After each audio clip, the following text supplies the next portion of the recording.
வணக்கம் மக்களே, நாம இந்த ஆரோக்கியமான பதிவில் பீட்ரூட் ஜூஸினுடைய மருத்துவ நன்மைகளை பற்றி பார்க்க போகிறோம். பீட்ரூட் ஜூஸ் குடிக்கிறது சிறந்த செரிமான அமைப்புக்கு உதவிகரமாக இருக்கும். இது மலச்சிக்கல் மற்றும் பிற செரிமான நோய்களை தடுக்கக்கூடிய ஆரோக்கியமான குடல் நுண்ணுயிரியை ஊக்குவிக்கிறதுக்கு உதவிகரமாக இருக்கும். பீட்ரூட் ஜூஸ் நார்ச்சத்துக்களை நம்மளுடைய உணவுகள் மூலமாக கொடுக்கறதால இது செரிமானத்திற்கும் நல்ல செரிமான ஆரோக்கியத்தை மேம்படுத்துவதற்கும் உதவிகரமாக இருக்கும். ஸோ இந்த நன்மைகள் மட்டும் பீட்ரூட் ஜூஸில் இல்லைங்க மக்களே, இன்னும் நிறைய மருத்துவ நன்மைகள் பீட்ரூட் ஜூஸில் இருக்குது. வாங்க அந்த நன்மைகள்லாம் என்னென்ன அப்படின்றத பற்றி நம்ம ஒவ்வொன்றா தெளிவாக பார்ப்போம். அதை பற்றி பார்க்குறதுக்கு முன்னாடி இந்த வீடியோக்கு மட்டும் ஒரு லைக் கொடுத்துட்டு இந்த தகவலை உங்களுக்கு தெரிஞ்சவங்களுக்கும் ஷேர் பண்ணிடுங்க. இது அவங்களுக்கும் பயனுள்ளதாக இருக்கக்கூடிய ஒரு ஆரோக்கியமான பதிவு தான். இது போன்ற அப்டேட்ஸ்கள் நீங்கள் தொடர்ந்து பார்க்குறதுக்கு நம்மளுடைய ஹெல்த் நியூஸ் தமிழ் சேனலை சப்ஸ்கிரைப் பண்ணி வச்சுக்கோங்க. பக்கத்தில் இருக்கக்கூடிய பெல் பட்டனையும் கிளிக் பண்ணி ஆல் அப்படின்ற ஆப்ஷனையும் மறக்காமல் செட் பண்ணி வச்சுக்கிட்டீங்க அப்படின்னால நான் போடக்கூடிய எல்லா அப்டேட்ஸும் உங்களுக்கு நோட்டிஃபிகேஷன் அடிக்கடி வந்து சேரும். சரி வாங்க மக்களே, இப்போ வீடியோக்குள்ளே போயிடலாம். இதய ஆரோக்கியத்தை மேம்படுத்தும் பீட்ரூட் ஜூஸ். பீட்ரூட் ஜூஸில் நைட்ரேட் சத்து அதிக அளவில் இருக்குது. இது உடலில் நைட்ரிக் அமிலமாக மாறி இரத்த குழாய்களை விரிவடைய செய்யும். இதனால இதயத்திற்கு செல்லக்கூடிய இரத்த குழாய்கள் விரிவடைந்து இரத்த ஓட்டம் நமக்கு தடையில்லாமல் சீராக இருக்கும். இரத்த அழுத்தம் நமக்கு பீட்ரூட் ஜூஸ் எடுத்துக்கொள்ளும் போது கட்டுக்குள்ள இருக்கும். குறிப்பாக இதயத்திற்கு செல்லக்கூடிய இரத்த குழாய்கள்லாம் கொழுப்பு அடைப்புகள் ஏற்படுவதை பீட்ரூட் ஜூஸ் தடுக்கிறதால மாரடைப்பு, பக்கவாதம், இதய தசைகள் வலுவிழந்து போவது, தமனிகளில் வீக்கம் ஏற்படுவது, இதயத்துக்கு போகக்கூடிய அந்த இரத்த குழாய்கள் அடைப்பு ஏற்படுவது போன்ற பலவிதமான பிரச்சனைகள் தடுக்கப்பட்டு இதயம் ஆரோக்கியமாக இருக்கிறதுக்கு பீட்ரூட் ஜூஸ் எடுத்துக்கலாம். உடற்பயிற்சிக்கு தேவையான எனர்ஜியை பீட்ரூட் ஜூஸ் கொடுக்கும். பீட்ரூட் ஜூஸ் உடற்பயிற்சி செய்பவர்களுக்கெல்லாம் மிகவும் ஏற்ற பானம் அப்படின்னு சொல்லலாம்.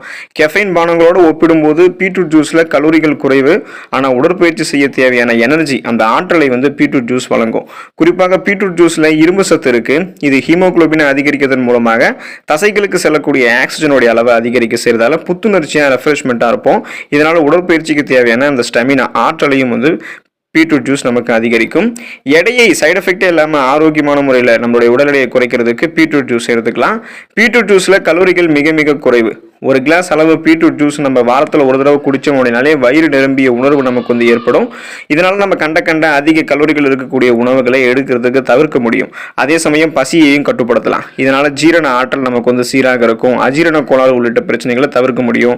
அப்போ நம்ம சரியான கலோரிகள் இருக்கக்கூடிய உணவுகளை மட்டுமே எடுத்துக்குவோம். அதிகமான கலோரிகள் இருக்கக்கூடிய உணவுகளை சாப்பிடாமல் நிறுத்துறதால சைடு எஃபெக்டே இல்லாமல் நம்மளுடைய உடலில் இருக்கக்கூடிய கொழுப்புகள் எல்லாத்தையுமே குறைக்கக்கூடிய ஆற்றலை பீட்ரூட் ஜூஸ் கொடுத்து கணக்கச்சிதமாக நம்மளுடைய உடல் எடையை பீட்ரூட் ஜூஸ் குறைக்கும்.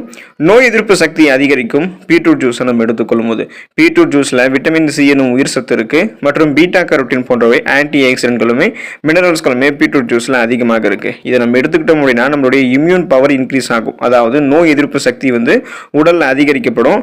நோய் எதிர்ப்பு சக்தி நமக்கு அதிகரிக்கப்பட்டாலே நமக்கு இருக்கக்கூடிய நோய்களுமே நம்ம குணப்படுத்திக்கலாம். சீசனா புதுசாக அட்டாக் ஆகக்கூடிய தொற்று நோய்களையும் வராமல் தடுத்து நலமோடு வாழலாம். எனவே நம்ம இந்த மாதிரி சீசன் அட்டாக் ஆகக்கூடிய பாக்டீரியா, வைரஸ் போன்ற தொற்று நோய்கள் ஏற்படாமல் பாதுகாக்கிறதுக்கும் நமக்கு இருக்கக்கூடிய நோய்களை குணப்படுத்திக்கிறதுக்கும் நோய் எதிர்ப்பு சக்தி திறனை அதிகரிக்கிறதுக்கு பீட்ரூட் ஜூஸ் எடுத்துக்கலாம். பீட்ரூட் ஜூஸ் குடிக்கிறதுக்கு முன்னாடி நீங்க ஒரு சில விஷயத்தை தெரிஞ்சுக்கணும். பீட்ரூட் ஜூஸ் செய்வதற்கு எப்போதுமே நீங்க ஃப்ரெஷ்ஷான பீட்ரூட்டை மட்டும்தான் பயன்படுத்தணும். அப்போதுதான் நிறைய ஜூஸ் உங்களுக்கு ஃப்ரெஷ்ஷாக கிடைக்கும். அதில் ஊட்டச்சத்துக்களும் அதிகமாக இருக்கும். உங்களுக்கு உறிஞ்சப்பட்டு மருத்துவ நன்மைகள் விரைவாக கிடைக்கும். இப்போ நீங்க ஒரு வாரத்தில் 2 நாள் அல்லது 3 நாள் பீட்ரூட் ஜூஸ் எடுத்துக்கலாம். தினமும் கூட நீங்க குடிக்கணும், அளவுக்கு அதிகமாக குடிக்கணும்ன்றது அவசியம் கிடையாது. குறைவான அளவு நீங்க பீட்ரூட் ஜூஸ் எடுத்துக்கிட்டாலே அதுவே உங்களுக்கு நிறைவான மருத்துவ நன்மைகளை கொடுக்கும். அளவுக்கு அதிகமாக எடுத்துக்கிட்டீங்கன்னா நிறைய பிரச்சனைகள் உங்களுக்கு ஏற்படும். ஸோ இப்போ தொடர்ந்து நீங்கள் பீட்ரூட் ஜூஸ் குடிக்கும்போது அதில் இருக்கக்கூடிய பீட்டா கரோட்டின் காரணமாக சிலருக்கு சிறுநீர் சிவப்பு நிறத்தில் வரலாம். இதை பார்த்தீங்கன்னா நீங்கள் என்ன பண்ண முடியும்னா அளவோடு தான் சாப்பிடணும். அளவுக்கு அதிகமாக சாப்பிடும் போது தான் இந்த பக்க விளைவாக இருக்கக்கூடிய இந்த சைடு எஃபெக்ட் உங்களுக்கு ஏற்படும். பீட்ரூட் வெயில் காலத்தில் நீங்கள் தொடர்ந்து எடுத்துக்கிட்டீங்க அப்படின்னா உங்களுக்கு ரொம்ப ரொம்ப நல்லது. இது உங்களுடைய சருமத்தையும் பாதுகாக்கும். அந்த கோடை கால தாக்குதலை பார்த்தீங்கன்னா உங்களுக்கு முன்னாடியே தடுக்கிறதுக்கு உதவிகரமாக இருக்கும். அதாவது வறண்ட தாகம், உடல் உஷ்ணம், இது மாதிரி தோல் நோய்கள் ஏற்படுவது பலவிதமாக உங்களுக்கு அந்த கோடை காலத்தில் ஏற்படக்கூடிய பிரச்சனையுமே பீட்ரூட் ஜூஸ் தீர்ந்துவிடும். தொடர்ந்து பீட்ரூட் ஜூஸ் குடிக்கலாமா, வெயில் காலத்தில் குடித்தா என்னென்ன பலன்கள் கிடைக்கும் அப்படின்னு யோசிச்சுட்டு இருக்கிறவங்களுக்குலாம் இந்த பதிவில் தான் உங்களுக்கு பதில் இருக்குது. ஸோ நீங்கள் தொடர்ந்து பீட்ரூட் ஜூஸ் எடுத்துக்கலாம். வாரத்தில் ஒரு தடவையாவது. ஆனால் நீங்கள் பார்த்தீங்கன்னா பீட்ரூட் ஜூஸை எடுக்காமல் போகக்கூடாது. பீட்ரூட் ஜூஸ் நீங்கள் எடுத்துக்கொள்ளும் போது வாரத்தில் ஒரு தடவை எடுத்துக்கோங்க. இல்லை வாரத்தில் 2 நாட்கள் அல்லது 3 நாட்கள் தொடர்ந்து நீங்கள் குறைவான அளவு எடுத்துக்கிட்டாலே உங்களுடைய உடலில் இருக்கக்கூடிய நச்சுக்கிருமிகள் வெளியேற்றப்படுவதால் உங்களுக்கு இருக்கக்கூடிய நோய்களையுமே நீங்கள் குணப்படுத்திக்கலாம். எந்த விதமாக சீசனும் புதுசாக அட்டாக் ஆகக்கூடிய தொற்று நோய்களுமே வராமல் நீங்கள் தடுத்துக் கொள்ளலாம். வெயில் காலத்துலலாம் நீங்கள் பீட்ரூட் ஜூஸ் குடிச்சிங்கன்னா ரொம்ப ரொம்ப நல்லது. பீட்ரூட் ஜூஸ் அப்படின்றது நிறைய ஊட்டச்சத்துக்கள் இருக்கக்கூடிய ஒரு உணவாக இருக்குது. குறிப்பாக இரும்பு சத்து பீட்ரூட் ஜூஸில் அதிகமாக இருக்குது. இது நமக்கு கிடைக்கும் போது அனிமியா என்று சொல்லக்கூடிய அந்த ரத்த சோகை பிரச்சனையெல்லாம் குணப்படுத்தப்பட்டு வராமல் தடுக்கப்படும். ஸோ என்ன ஆகும் அப்படின்னா பீட்ரூட் ஜூஸ் நம்ம எடுத்துக்கொள்ளும் போது நமக்கு என்ன ஆகும் அப்படின்னா இரும்பு சத்து அதிகரிக்கப்படும். இரும்பு சத்து அழுத்தத்தை அதிகரிக்கும் பொழுது நமக்கு ரத்த சிகப்பணுக்கள் அதிகரிக்கப்படும். ரெட் பிளட் செல்ஸ் இன்க்ரீஸ் ஆகிறதால நமக்கு மென்மேலும் வந்து பார்த்தீங்கன்னா அனிமியா என்று சொல்லக்கூடிய அந்த ரத்த சோகை பிரச்சனை குணப்படுத்தப்படும். ஸோ அது எப்படின்னு கேட்டிங்கன்னா, இப்போ ரெட் பிளட் செல்ஸ் இன்க்ரீஸ் ஆகும்போது நமக்கு ஹீமோகுளோபின் லெவல் வந்து நம்மளுடைய பிளட்ல உங்களுக்கு கரெக்டாக இருக்கும். ஸோ போதுமான அளவுக்கு ஹீமோகுளோபினுடைய லெவலை வந்து இன்க்ரீஸ் பண்ணிக்கிட்டோம் அப்படின்னாலே அனிமியா மட்டும் கிடையாது, ரத்தம் சார்ந்த பலவிதமான நோய்களை வந்து பீட்ரூட் ஜூஸ் நமக்கு குணப்படுத்தும்.